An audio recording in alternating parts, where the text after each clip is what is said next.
Hello guys, welcome to our YouTube channel learn for victory. मैं हूं आमिर शहजाद खान बटू और हम स्टडी कर रहे हैं डिमांड थ्योरी।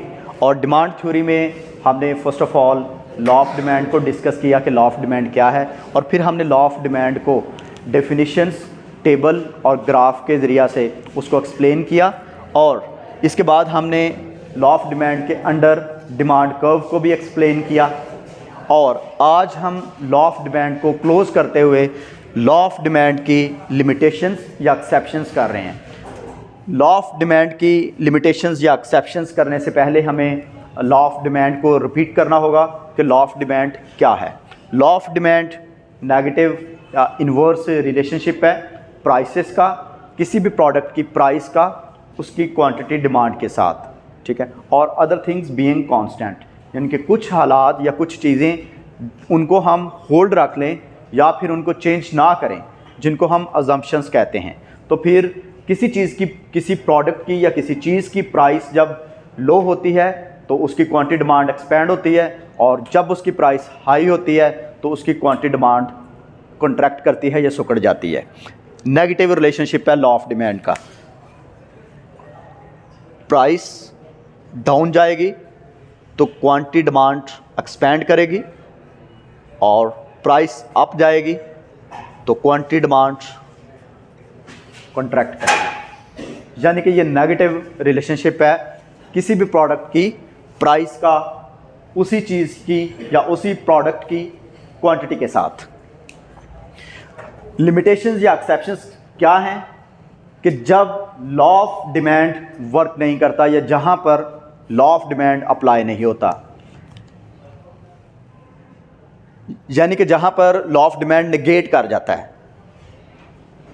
किसी हालात में या किसी सिचुएशन में अगर किसी चीज़ की या किसी प्रोडक्ट की प्राइस डाउन जाए और उसकी क्वांटिटी डिमांडेड एक्सपेंड ना करे, या फिर किसी सिचुएशन में किसी चीज़ की प्राइस अप जाए, बढ़ रही हो, लेकिन फिर भी उसकी क्वांटिटी डिमांड कॉन्ट्रैक्ट या सिकुड़ ना रही हो, लोग फिर भी उसको परचेज़ कर रहे हों, तो वहाँ पर हम कह सकते हैं कि लॉ ऑफ डिमांड अप्लाई नहीं हो रहा।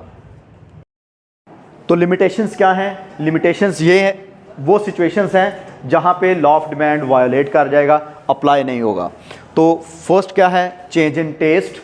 तो जब लोगों की पसंद चेंज हो जाती है, लोग किसी चीज़ को ज़्यादा पसंद करना शुरू कर देते हैं, तो चाहे उसकी कीमत जो है वो इंक्रीज़ कर जाए, लोग उसकी डिमांड जो है कम नहीं करते, तो वहाँ पर लॉ ऑफ डिमांड अप्लाई नहीं होता।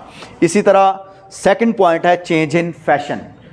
तो जो चीज़ इन फैशन होती है, फैशन में होती है, चाहे उसकी प्राइस इंक्रीज़ हो जाए, बढ़ जाए, तो लोग उसकी तरफ ज़्यादा इंक्लाइंड होते हैं, उसको परचेज़ करते हैं, तो वहाँ पर भी लॉ ऑफ डिमांड वायोलेट कर जाता है, अप्लाई नहीं होता। इसके बाद है चेंज इन इनकम।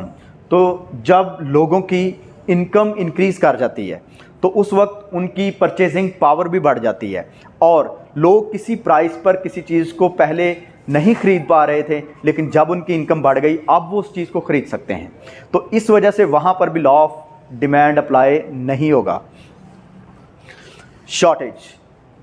सम टाइम ऐसा होता है कि चीज़ों की किल्लत हो जाती है, कमी हो जाती है मार्केट के अंदर, तो शॉर्टेज की वजह से चीज़ों की प्राइस बढ़ने के बावजूद लोग उन चीज़ों को ख़रीद लेते हैं, ताकि वो समझते हैं कि ऐसा ना हो कि दूसरे ख़रीद लें और हमारे लिए वो चीज़ ना बचे।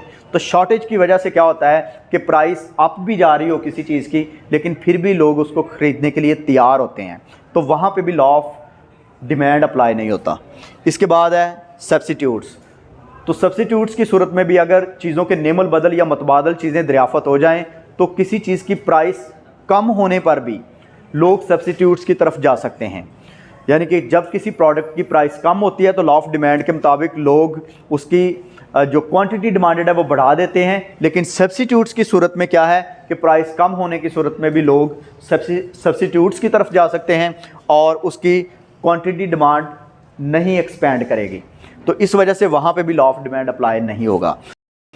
इसके बाद है डिमॉन्स्ट्रेशंस। डिमॉन्स्ट्रेशंस क्या है कि हम देखते हैं कि मुआशरे के अंदर कुछ लोग दिखावे के लिए बहुत सारी चीज़ें ख़रीद लेते हैं, और चाहे उन चीज़ों की प्राइस ज़्यादा भी हो, लोग दूसरों को दिखाने के लिए उस चीज़ को इसलिए ख़रीद लेते हैं कि मेरा इम्पैक्ट सोसाइटी पे ये हो कि मैं इस चीज़ को परचेज़ कर सकता हूँ, दूसरे नहीं कर सकते, तो वहाँ पे भी लॉ ऑफ डिमांड काम नहीं करता। इसके बाद है एक्सपेक्टेशंस। तो एक्सपेक्टेशंस क्या हैं? फ्यूचर की तवक्कुआत। सम टाइम ये रुझान पाया जाता है कि फ़लाँ चीज़ की प्राइस बढ़ने को है, कि इन फ्यूचर जो है ना इस चीज़ की प्राइस बढ़ जाएगी, तो लोगों को ये ख़तरा होता है कि ऐसा ना हो कि इसकी प्राइस बढ़ जाए, तो इसलिए वो पहल जब उसकी कीमत अभी थोड़ी सी बड़ी होती है तो उसको परचेज़ कर लेते हैं ताकि फ्यूचर में ज़्यादा प्राइस से बचा जा सके। तो वहाँ पे भी लोग प्राइस बढ़ने के बावजूद चीज़ों को ख़रीद रहे होते हैं, वहाँ पे भी लॉ ऑफ डिमांड वर्क नहीं करता। इसके बाद है अनअवेयरनेस। इसको आप इंफॉर्मेशन की कमी कह सकते हैं कि some time consumers market rate से अवेयर नहीं होता, वो नहीं समझता कि इस प्रोडक्ट की प्राइस क्या है। तो इस वजह से क्या है कि वो इस इंफॉर्मेशन की कमी की वजह से किसी चीज़ को हायर प्राइस पे भी ख़रीद सकता है। सम टाइम हम देखते हैं कि मोबाइल फ़ोन्स और लैपटॉप और इस तरह की चीज़ें हम ज़्यादा प्राइसेस पे ले आते हैं और हमारे फ्रेंड्स कहते हैं कि आप ज़्यादा प्राइस पे इस प्रोडक्ट को ले आए हो, इसकी जो रियल प्राइस है वो इससे कम है। तो इस तरह से वहाँ पे भी लॉ ऑफ डिमांड वर्क नहीं करता।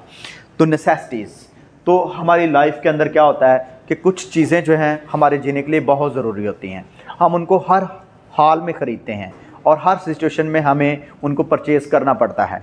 जैसा कि हमारे लिए जो आटे की मिसाल हम ले सकते हैं कि आटा जो है ना वो इस वक्त लोगों के लिए एक बहुत ज़रूरी चीज़ है जीने के लिए, तो उसको ज़्यादा प्राइस पर भी हमें ख़रीदना पड़ता है।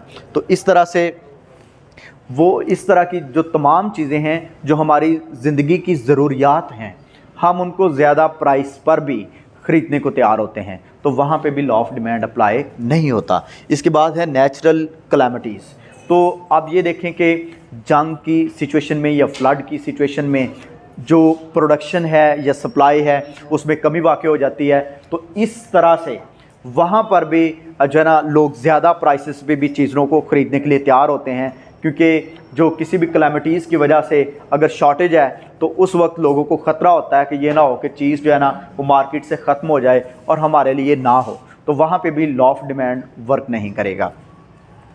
यहाँ पे हमने लॉ ऑफ डिमांड को इस तरह से क्लोज़ किया है कि फर्स्ट नंबर पे हमने उसकी डेफिनेशन की, उसको एक्सप्लेन किया थ्रू वर्ड्स। उसके बाद लॉ ऑफ डिमांड को हमने टेबल और ग्राफ के ज़रिए एक्सप्लेन किया। इसके बाद लॉ ऑफ डिमांड में हमने डिमांड कर्व को अच्छी तरह से एक्सप्लेन किया कि डिमांड कर्व जो है ना वो किस तरह के रिलेशनशिप को ज़ाहिर करता है और डिमांड कर्व के नेगेटिव या डाउनवर्ड स्लोप की क्या जो रीज़न्स हैं या कॉजेज़ हैं। इसके बाद हमने लॉ ऑफ डिमांड की एक्सेप्शंस की हैं।